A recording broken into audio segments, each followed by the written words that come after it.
squeak, squeak, squeak, squeak, squeak, squeak, squeak. Chirp, chirp, chirp. Tweet, tweet, tweet.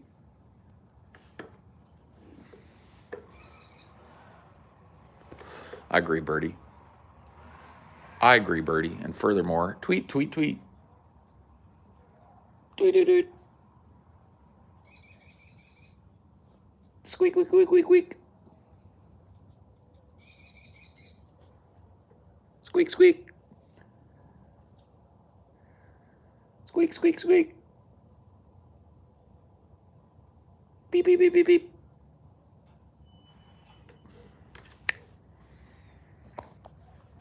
Trying to have a whole conversation with my birds.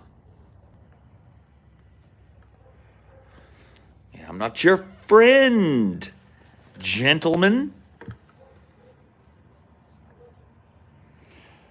I'm not your chief.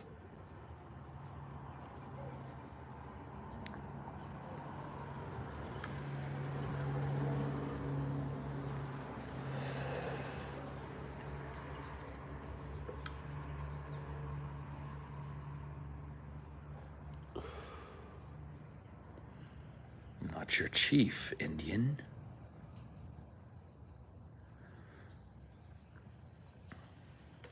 Yeah.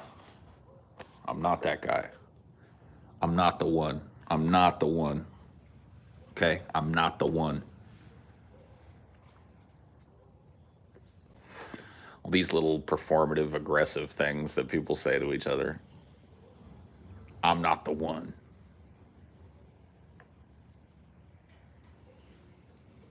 I love it.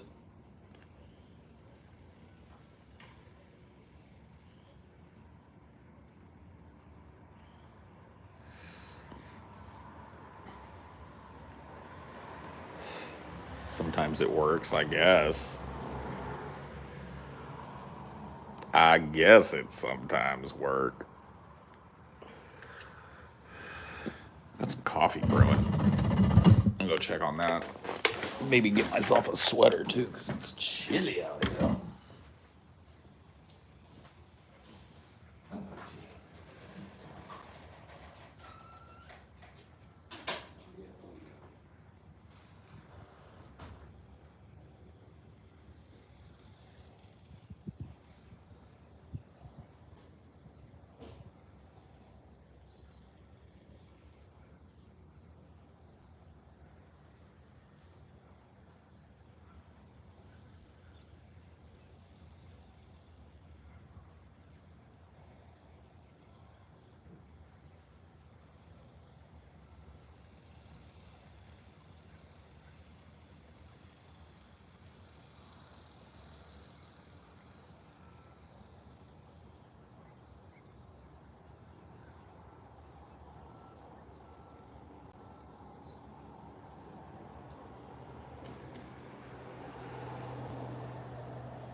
Getting to know you, getting to know all about you, getting to like you, getting to know what to say. Getting to know you, getting to know all about you.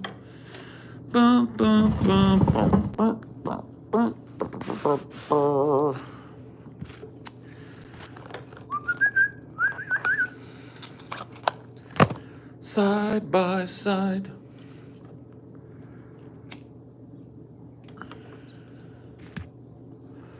I don't know if they are. These are the most expensive glasses I've ever owned in my life. By quite a margin.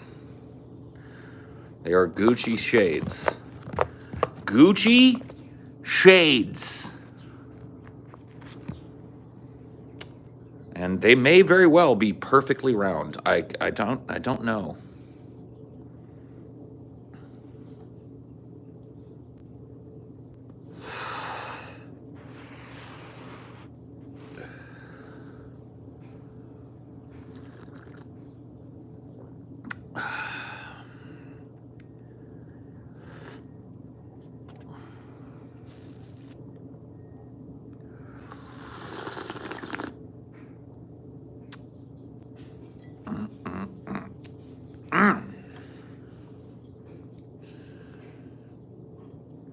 You look like you're about to produce a hit record. Sick. Going for that Rick Rubin look, you know.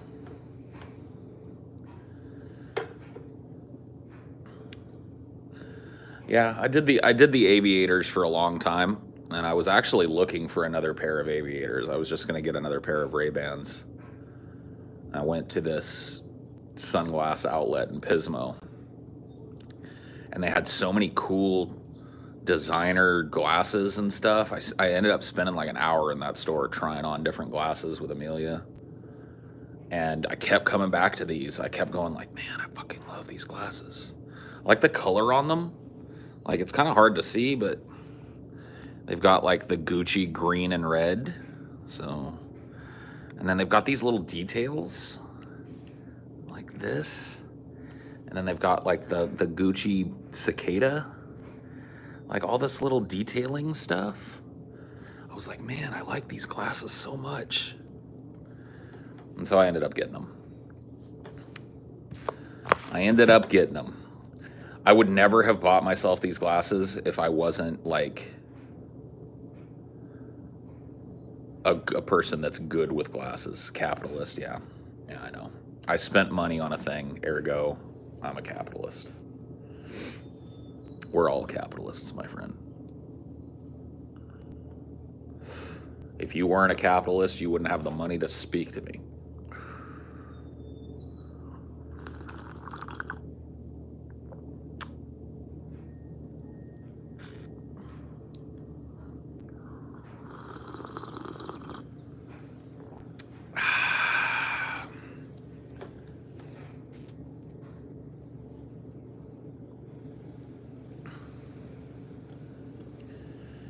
Yeah. Communist is when everyone share one pair of shades.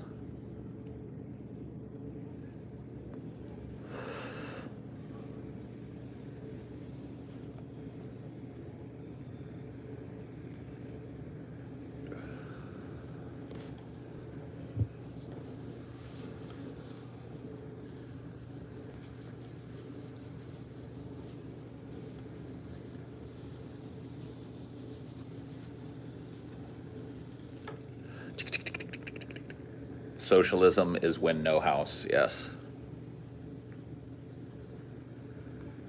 We know this. We know this to be true.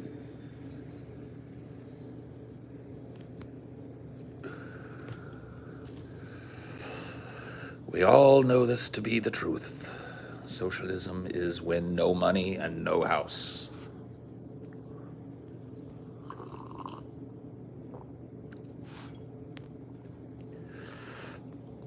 What do you think about this renewed push to paint the Republicans as the real problem in the electoral system and not do nothing progressives? Just just part of the fucking part of the predictable pattern, you know.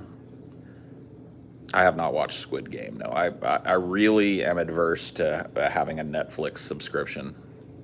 I feel like the last time I had a Netflix subscription, I would open up the app on my TV or whatever. I would end up scrolling through like a bunch of movies and shows that I didn't care for or didn't want to watch for about half an hour, and then I'd switch to like Amazon Prime and find something. So like I understand every once in a while like a good show comes out on one of these fucking different platforms, like you get a good show on Netflix, but I'm not willing to like subscribe to Netflix just to watch a show. You know, there needs like Netflix is really needs to like expand its library beyond where it is, because I feel like it's outdone by HBO Max. I feel like it's outdone by Amazon Prime. Like both of those like I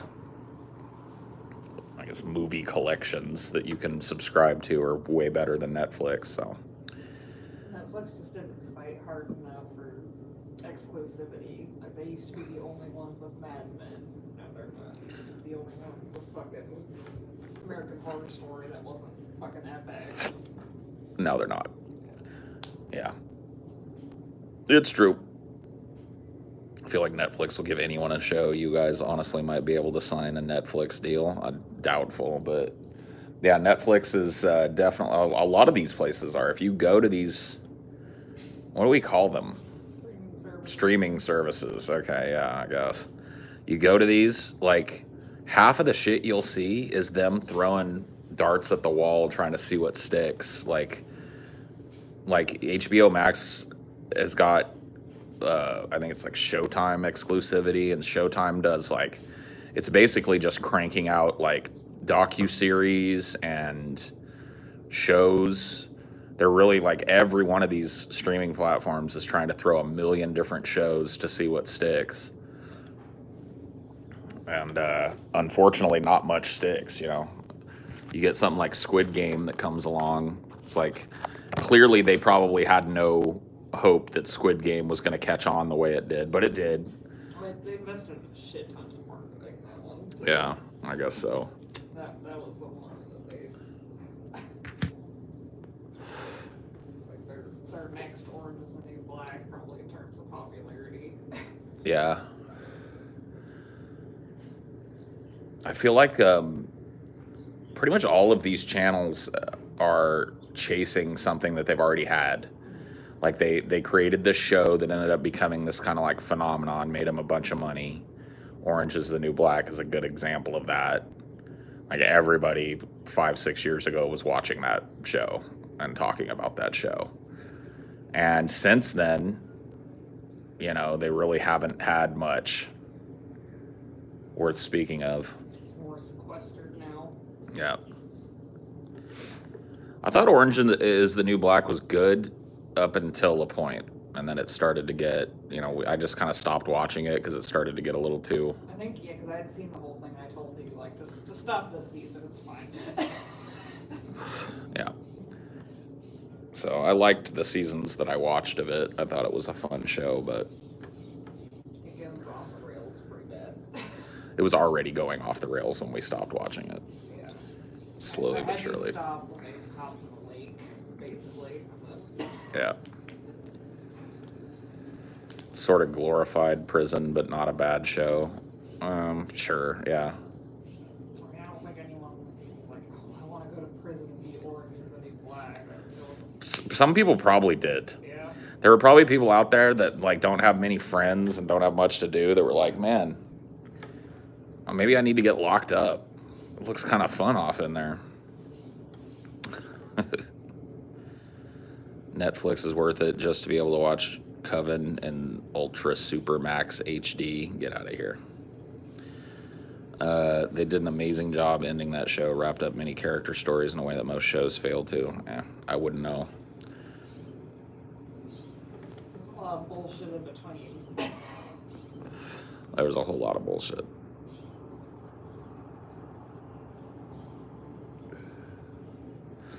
Yeah, the Chernobyl miniseries on HBO was really good. I think like it was way stronger towards the beginning than it was towards the end. It kind of like doesn't have the greatest arc, but it still was interesting all the way through. I just feel like it lost a lot of momentum about halfway through, but still pretty good. They haven't managed to top their going clear in terms of documentaries. Yeah, I mean that one was pretty good. We tried doing it with that fucking lay down thing, but it didn't make the series very good. The Vow was interesting, but really poorly edited. Yeah.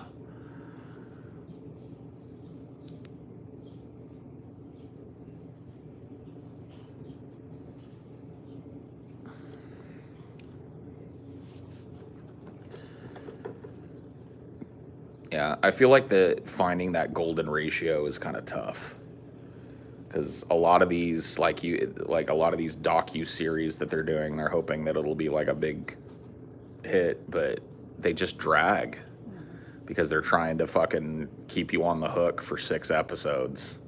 It's just like, get to it. Come on, drop the shoe and let's actually get interesting here. So I feel like it's hard to find that, to like fit certain stories into the formats that HBO Max and shit are imposing on people. I've never seen Raised by Wolves, no.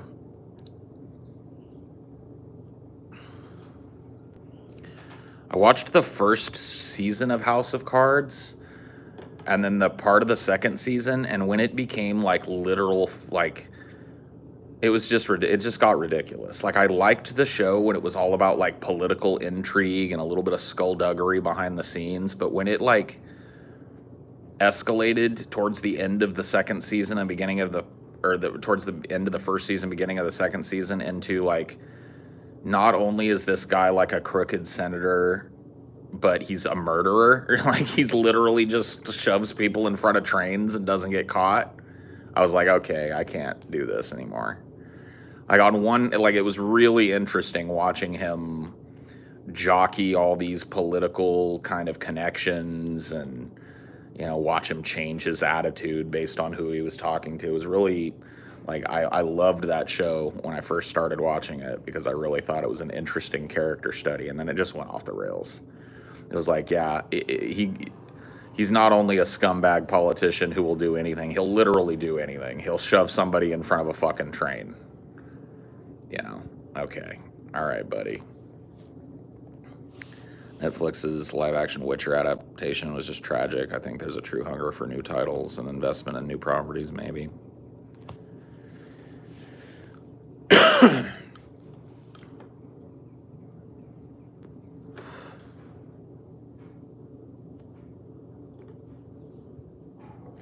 Yeah, I mean, a lot of Adam Curtis's documentaries need like a remaster now. Like a lot of those old documentaries that he made in the early 2000s, mid 2000s was, they look pretty shoddy now. Could use a sprucing up. So I'd be cool with that. I'd be cool with like one of these channels making a deal with Adam Curtis to do, like a refresher cut or whatever of his documentaries.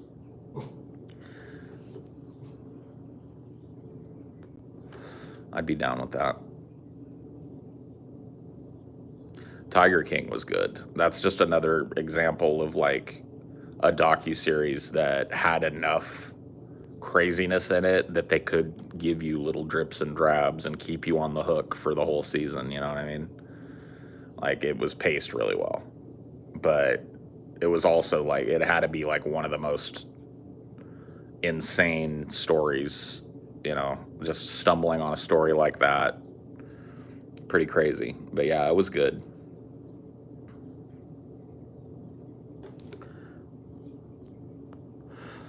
Yeah, I remember he was a figure. He was like running for president or some shit. Joe Exotic was. And I remember on DP we covered like he became kind of like a little meme. This was years and years before they did the series. he became like a meme because of the way he looked and talked, and he'd have, he'd like do his presidential stump speech with a tiger sitting next to him. He had that little like new show thing. Yeah. Well, so we covered him a couple of times on DP, I think, at least once that I remember, way before it became a series.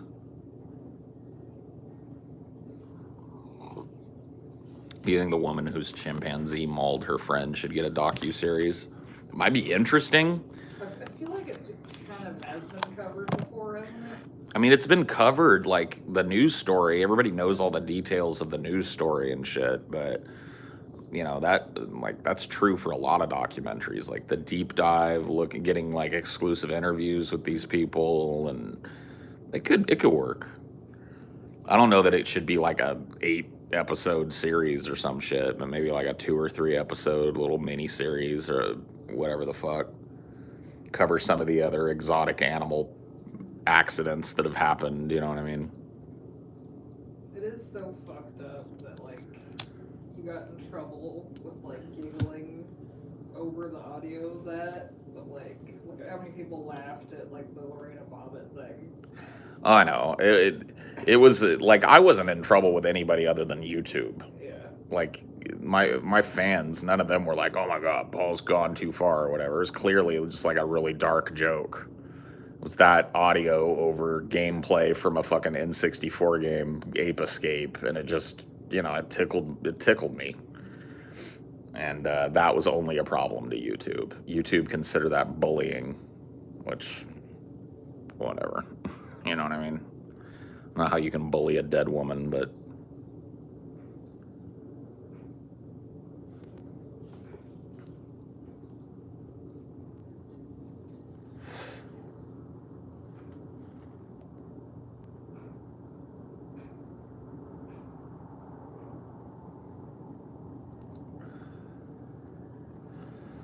yeah, that was a strike here on Highdeology. It was early on in DFF's kind of life cycle. Ugh.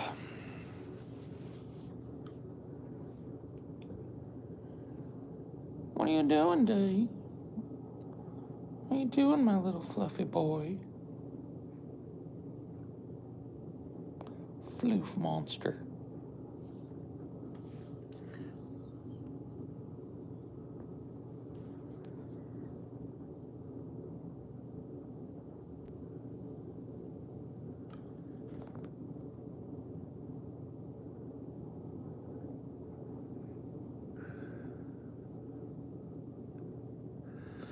Yeah, DFF got a strike right around the same time because we covered a news story about a rabbi that said that lab-grown pork was kosher.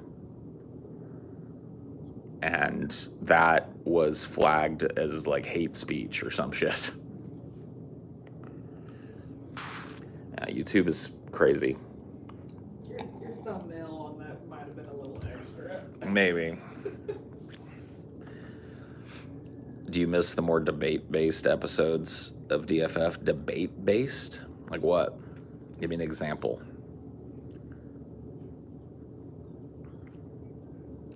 What would you consider to be a debate-based episode of DFF?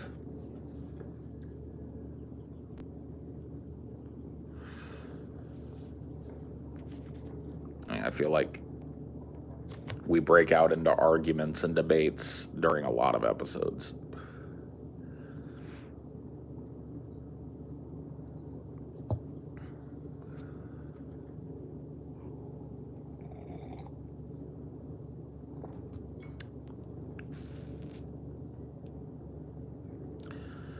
The tier list type of episodes, yeah. I mean, it's like one of those things that we don't want to do every fucking day, but those are fun. I don't see any reason why we won't do those again. I think they just the most effort. I don't know. Like the versus episodes and shit. I mean, there's a lot. It's effort in terms of us having to fucking like fill in a lot of blanks and shit, but it's fun. Like all of us enjoy doing these like mock battles and shit. But it's just a matter of, spacing those things out, I guess.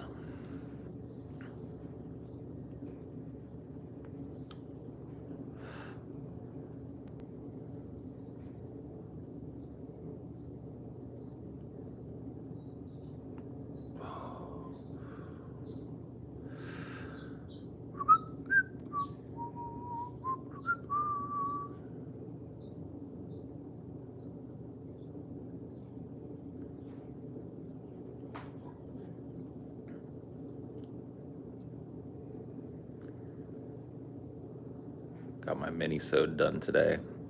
It's called Would You Eat It? Oh, It's covering some weird cuisine.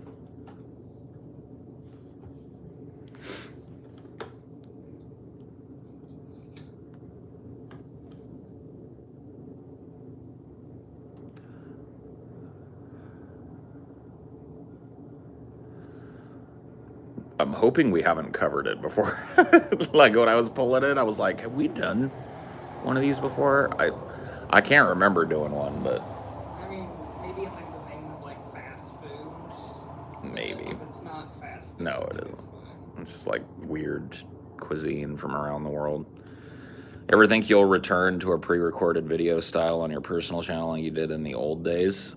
I gotta be honest with you, if you go back and look at my older videos, they were pre-recorded, but they were very much in the same style as I do this. Like I didn't have a script. I would sit down in front of my camera and I would have an idea what I wanted to talk about, and I would record it and I would just put it up. So it was kind of like a Highdeology without a live audience, and more focused and less, kind of like randomly topical. Yeah, it's not like you had like the editing suite or whatever. Dude, I made all my movies in like Windows Movie Maker. Yeah, which they don't have anymore, which is dumb. That's pretty dumb. But I was just like using my webcam recording software and a shitty like headset mic that I would sit on the desk and point the mic at me so that it would pick up my voice, and that's how I recorded back in the day.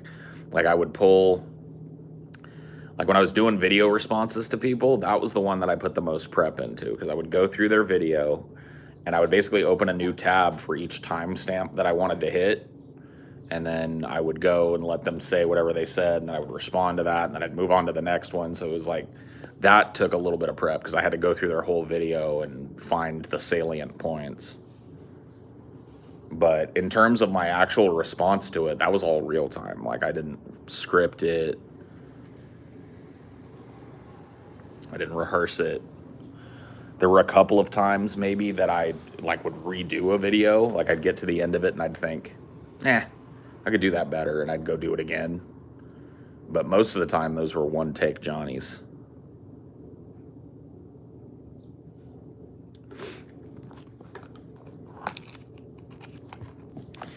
No scripts. I never scripted anything. Other than there was a couple of videos that had like heavier editing in them and shit that were clearly like little skits. Some of that was scripted, but 99% of the videos on this channel are unscripted. Even going all the way back 10 or more years ago.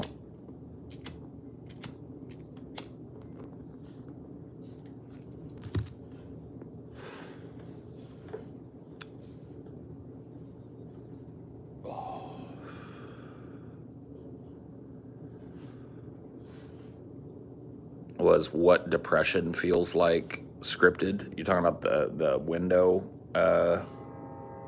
video? Yeah, no. So that was a collaboration between me and Beyond Fear. I was talking to her about depression, just like explaining depression to her, and she's like, you should just make a video. So I was talking to her about the voice that exists inside of the mind of a depressive that is constantly dragging you down. And one of the things that I was working on in therapy was my therapist had me saying those things out loud. He was like, say it out loud, put it out in the world so that it's not just rattling around in your head. You speak it, and let that inner voice have a voice, and it'll be easier for you to see how distorted that perspective is. And so it was an exercise that I was working on, and I was talking to her about it, and I did a little bit of it for her, just like privately, you know what I mean? And she was like, you got to do this. You just sit down and let that voice talk, and I will do like some visuals for it. And so that's what I did. I just like got off the call with her, recorded, just like did the exercise, which I'd been practicing for about a year. I did the exercise, which is to just like really focus in on that negativity and then speak it. And so, no, there was no script to that at all. That was just the thoughts that run through my head, or were running through my head at that point in my life. At that point in my life, I had very different goals. I was in a very different place in my life, but the voice was very much the same. Anything that I was trying to do was undermined or attempted to be undermined by that inner negative voice.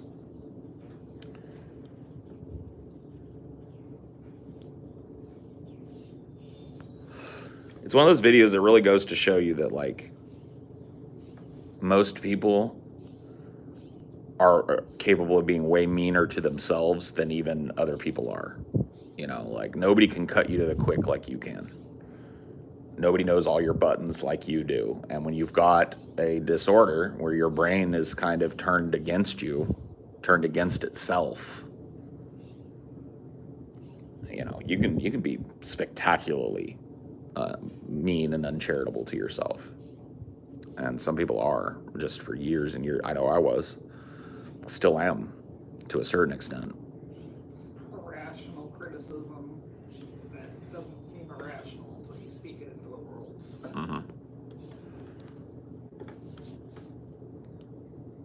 Yeah,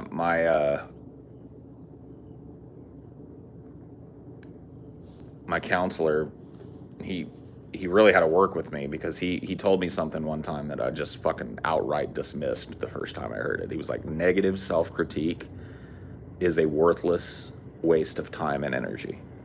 And I was like, wait a minute. How do you even get better if you never critique your failings? How do you ever strive to be better than what you are if you never allow yourself to do that? And he said, why do you have to excoriate yourself in order to be better? Why can't you be charitable to yourself and say, I made a mistake and everybody makes a mistake, and going forward, I'm going to try my best not to make that mistake? Why can't you do that instead of endlessly reliving what a fucking bad person you are and endlessly talking down to yourself as if you can't escape that cycle of behavior or that cycle of regret?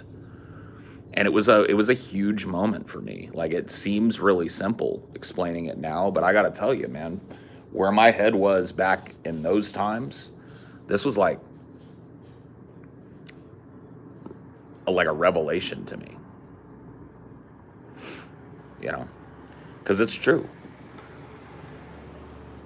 He wasn't telling me not to try and better myself and not to note the things that I'd done in the past that were mistakes. He was telling me not to endlessly litigate those things.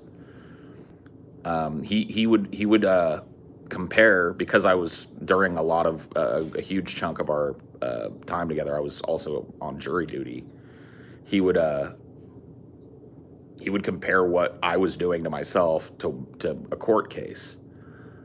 And he was like, this has already been litigated. He's like, these personal tragedies in your life, these personal mistakes, these times you've hurt people, there's nothing left to be litigated in these things. They're already done. And for you to continuously go back over those things and allow your mind to chew on itself over those things is utterly worthless. You're not learning anything from it.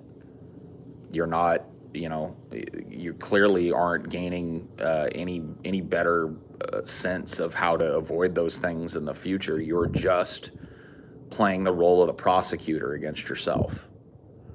Your job is to make yourself guilty, and so you sit and you think and you worry and you regret, and you sit and you think and you allow your mind to treat you like like you're a hostile witness, badger you on the stand.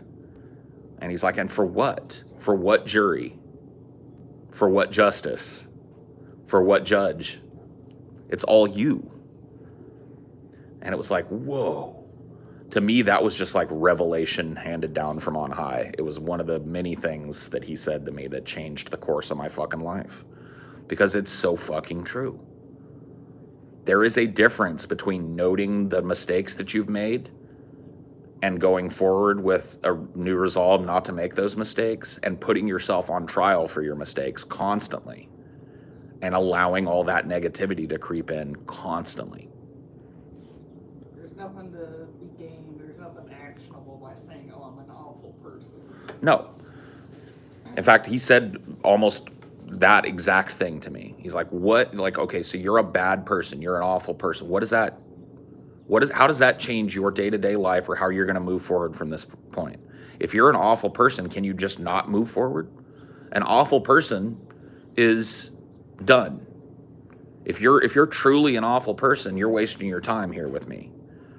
And I'm wasting my time with you. And you've pulled a huge fucking rug over my eyes, because I've got this illustrious fucking 35-year career doing what I'm doing with you. And I think I know an awful person when I see one, and you're not it. So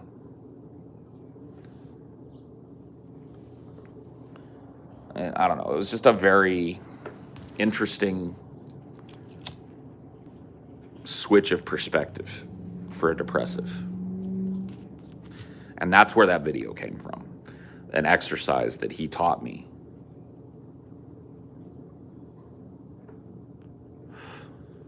Which is, if you're a depressive especially, sometimes you can't control those thoughts.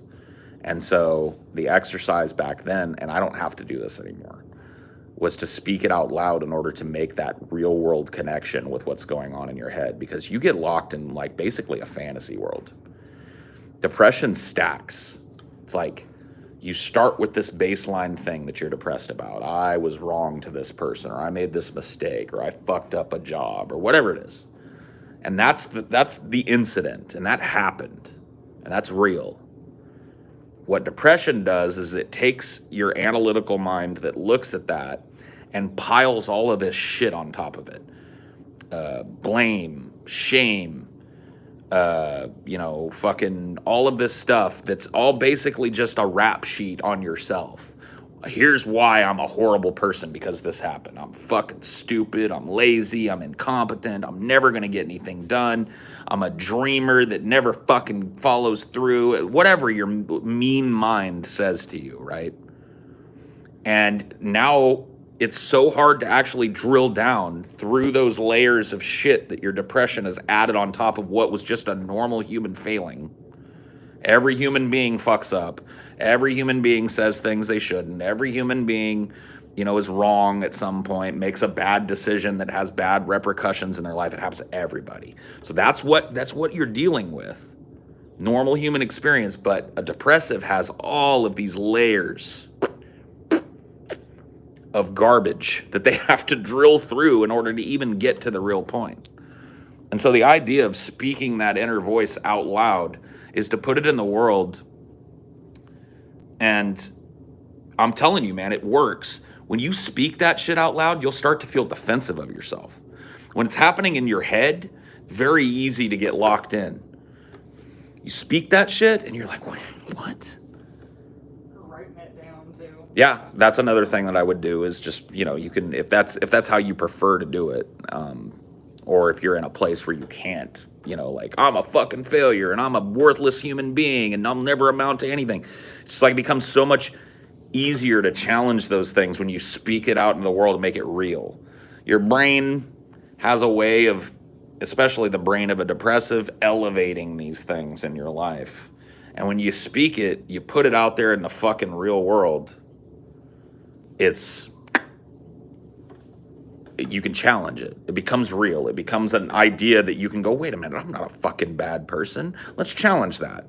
How am I a bad person?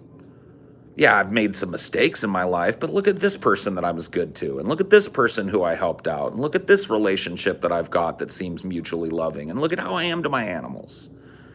Does that sound like a fucking bad person to you? How are those things erased by this mistake that, you can start doing that analytical thing. When you're just sitting in your head, being oppressed by your own voice telling you you're worthless and useless and you'll never amount to anything. You'll never fucking succeed at what you're trying to do. You'll never make it happen. You'll never make anything happen. Nobody's ever going to love you, really. Nobody's ever going to fucking, all these things they crumble at the barest amount of examination.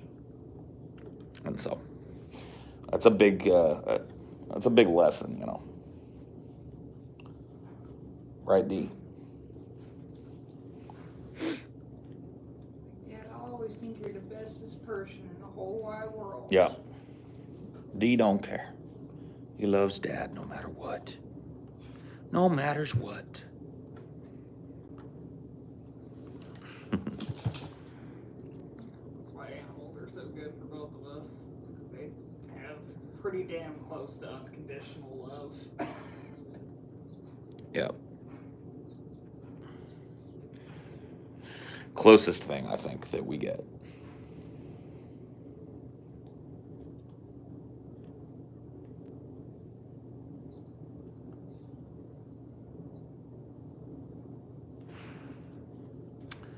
Definitely the closest thing that we get. I don't have many expectations. He has them. But when Dad falls down on his expectations, he doesn't judge me. He knows I didn't do it on purpose. And he forgives me. He loves me anyway for it. Huh, D? Isn't that true?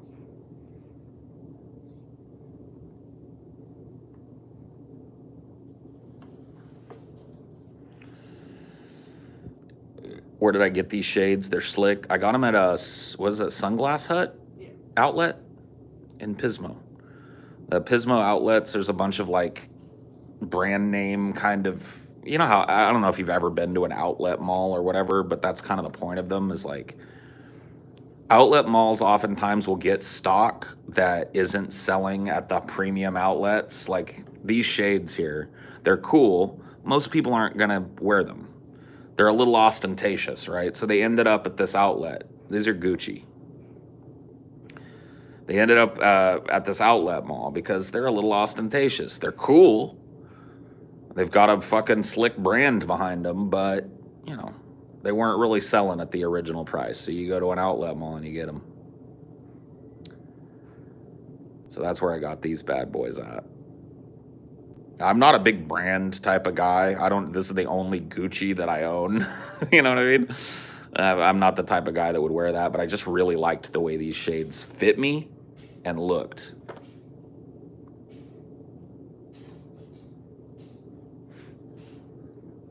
It's nice that Gucci's not ostentatious with like their branding. I mean, it is pretty ostentatious. For a pair of sunglasses, these are branded Gucci. So you can see the Gucci colors, the Italian flag, the kind of burnt umber and dark green. Gucci has these little tiny embellishments. There's a Gucci logo here on this. And then here on the earpiece is another Gucci logo, the cicada. And then, they've got the Gucci branding on the inside of the thing. But it's not like fucking like across the whole bridge. Right. It doesn't say Gucci on it or some shit. Yeah. But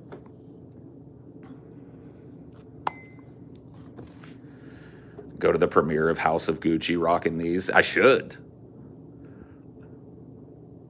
How much were they? I actually can't remember. I will tell you that I paid more for these than I typically pay for a pair of sunglasses. And I was talking about this a little earlier. It's like, if I was the type of person to lose sunglasses all the fucking time or to break them all the time, I would never spend this type of money on sunglasses. But I'm actually really good with sunglasses. The first pair of aviators that I ever bought for myself, I bought when I was still working at Starbucks. And it was like a birthday present I bought for myself. And I had those aviators for like 10 years. No joke. Let me guess, $80. A little more expensive than that. A little more expensive than that. But it is what it is. A good pair of aviators will run you $150, maybe $180. depending on the lens size and the options you want to get and all that shit. And these were about, well, anyway, they're expensive. If I remember correctly, they're about double that.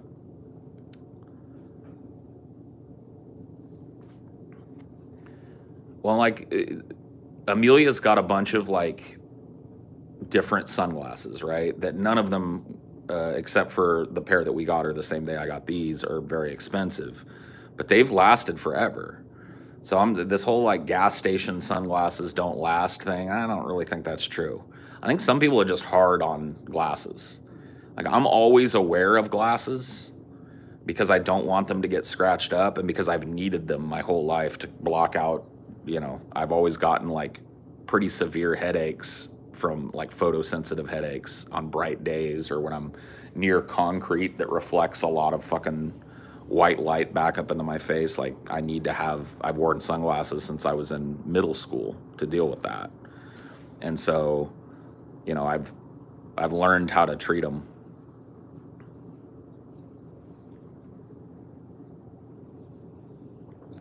Well, people get some that don't fit them either, that fall off or whatever. One of the problems with gas station sunglasses too is that a lot of them don't have UV protection. Every pair of expensive shades are UV rated. And that's super important if you're trying to block out some of the things that cause photosensitive seizures. A lot of them are just plastic lenses, you know what I mean, and with no real protection on them. And they can actually hurt your vision, some of the cheaper ones, because the gradients they use are not proper or whatever the fuck, and you end up looking through something that's straining your eyes all day. These are crystal clear. Like, when I take these off, it just looks like it dims the world. There's nothing, you know what I mean? And that's what I like. That's why I spent, I've always spent a little bit more money on sunglasses, because that's the difference.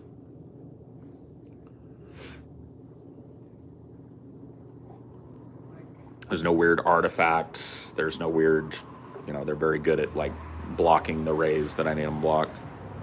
You don't buy a goddamn thing for yourself usually, and you fucking strong arm you to Yeah, you remember we were walking around in there, and I tried on a bunch of sunglasses, and there was a few pairs that I really liked, and then I was like, well, yeah, I don't really need this type of sunglasses, I was trying to talk myself out of getting a pair of sunglasses for myself, even though I did need a pair of sunglasses because I was wearing yours. Yeah. I was wearing an extra pair of your sunglasses. So that is the definition of I need a new pair of my own sunglasses, and you had to fucking like literally twist my arm to get me to buy a pair of sunglasses that I liked. I'm happy for that in myself, to be honest with you. I gotta say, like, you're the same with shoes. Yeah, I won't buy a new pair of shoes until the shoes I have are literally falling apart on my feet. Holes in the bottom, and even then, I've still got my old pair of shoes. I just cut the backs out of them, made slippers out of them motherfuckers. They're too comfy. But I went almost 10 years not buying myself a new pair of shoes. The only new pair of shoes that I had in the last 10 years prior to buying, well, no, that's not true. I bought myself a pair of Chucks not that long ago, I guess. So, but I've, like, in 10 years, I've had 3 pairs of shoes, and 2 of them I bought for myself. One of them was a gift from Scotty.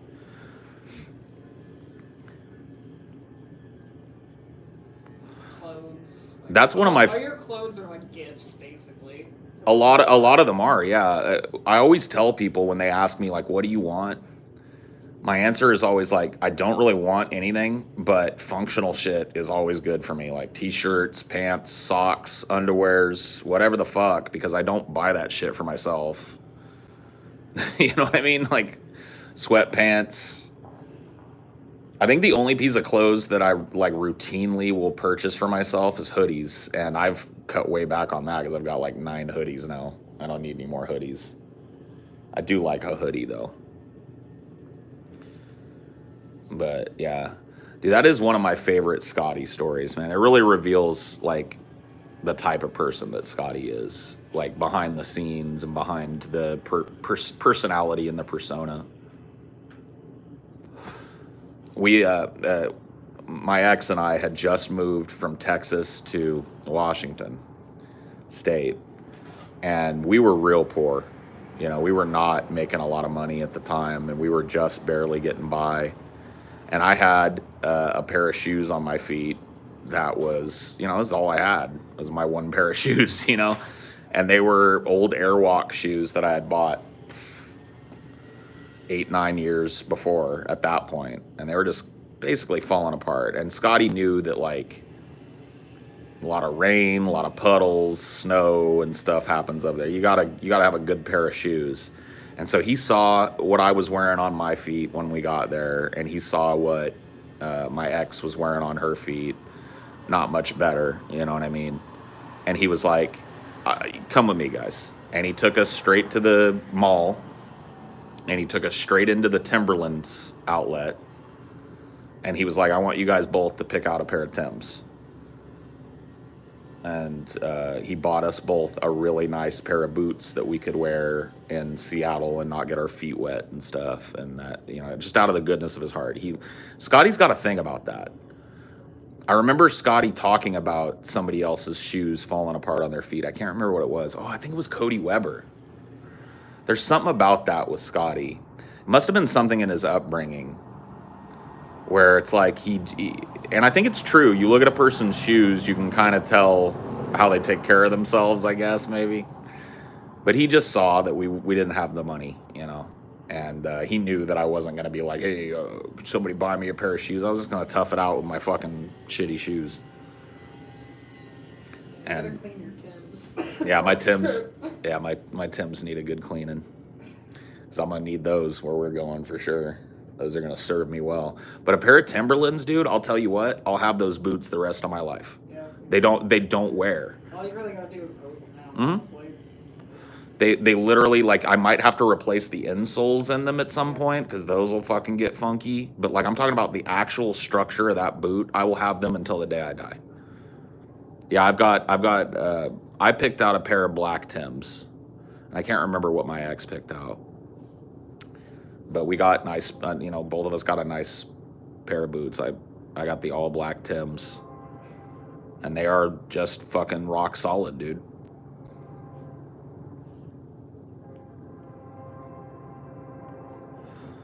Yeah, I've never had a pair of Timberlands or otherwise a pair of boots, really, at all.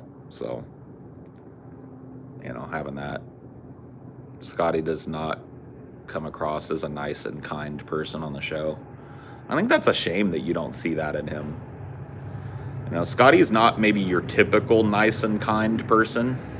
I think all three of us on the show are assholes to a certain extent. But Scotty's got a big heart. And if you, here's the thing. If you do right by Scotty, Scotty is going to do right by you. He's that type of person. If I was a piece of shit or lazy or Scotty didn't believe I was adding any value to the fucking podcast and he thought I wasn't putting my heart and soul into it, he wouldn't have gave a fuck about me, probably. You know what I mean? But he saw that I was working really hard and he saw that I was struggling and he was happy to help me out, which was very nice of him.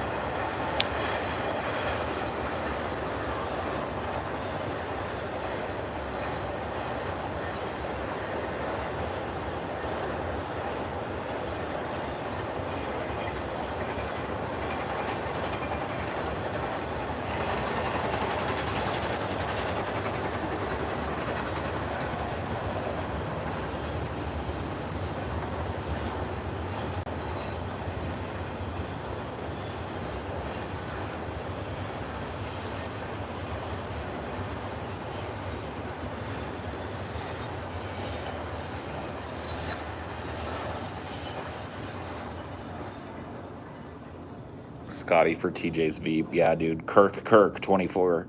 Or I'd vote that ticket.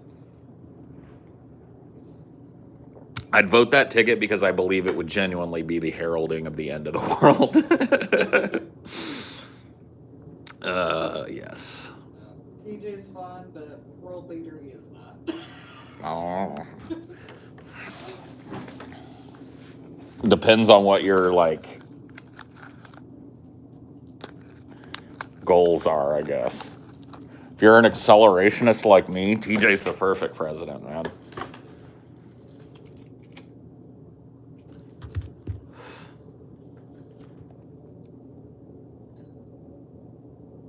I think if you were president, you would just fucking, would it be the race to get impeached? Yeah, I mean, definitely be impeached.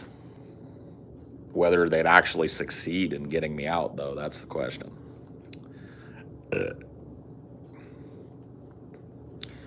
I'd give them something to fret about, though. I just want, like, a president, yeah, that just, like, pushes the boundaries of everything. Like, everything gets challenged in court, everything fucking... Dude, imagine TJ giving a presidential address at the Resolute desk, and his gut is going up and down because he's moving his legs. All right, time for another one of these fucking things, I guess.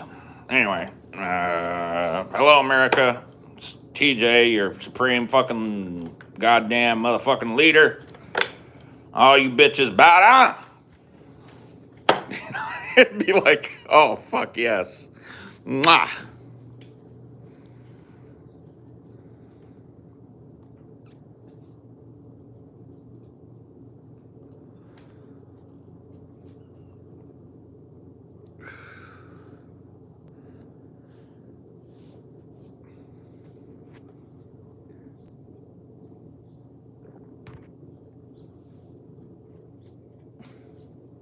Heard a lot of people bitching and whining and shit. No, TJ not doing enough. Oh, TJ not doing enough. Shut up. Shut up. I'm doing everything I can, goddammit. Fucking idiots. You try doing this fucking shit. See how fucking well you do, you dumb fucks. I want everybody to shut the fuck up. Sign an executive order right now. Right now. Here's the pen, motherfuckers. Everybody has to shut the fuck up. Executive order sign right there. It's now law. Shut up. Quit bitching. Sick of it. TJ'd be the best, dude. Be the worst best president.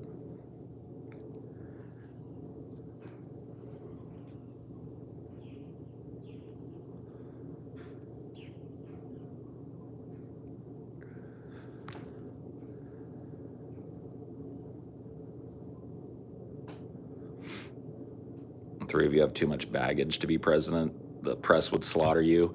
I would agree with you if Donald Trump hadn't been president of the United States. I don't even really know how you could make that fucking statement, bro. Like, before Donald Trump, I would have been like, oh, yeah, dude, there's no fucking goddamn way. But, dude, Trump proved that you could pretty much literally do anything and still get, still get in there. The old rules have changed, man.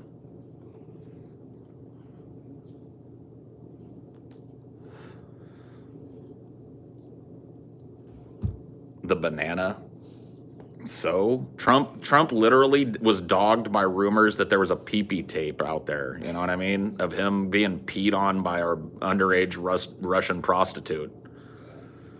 Didn't hurt him at all. He never even denied it. He just was kind of like Trump never went on the defense. He was always on the offense. That's all you got to do. Yeah, like he had literal accusations of rape against him, and like forced abortions. Yep, tons. Yeah, dude, he was an Epstein bro, the whole nine. I mean, like all of us, everybody's got baggage or whatever, but like nothing compared to that baggage. Trump just is nothing but baggage. He managed to get in there.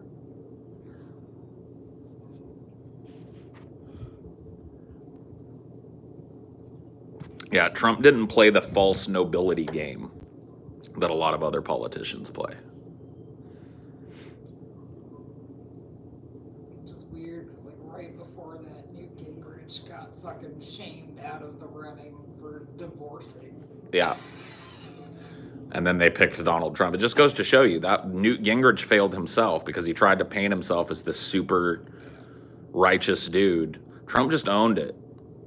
He had no choice. His whole fucking image before this was like, I'm the billionaire playboy of New York. You know what I mean? You can't hide from that later. And I mean, he did a little virtue signaling to the religious right and shit, but he just owned it.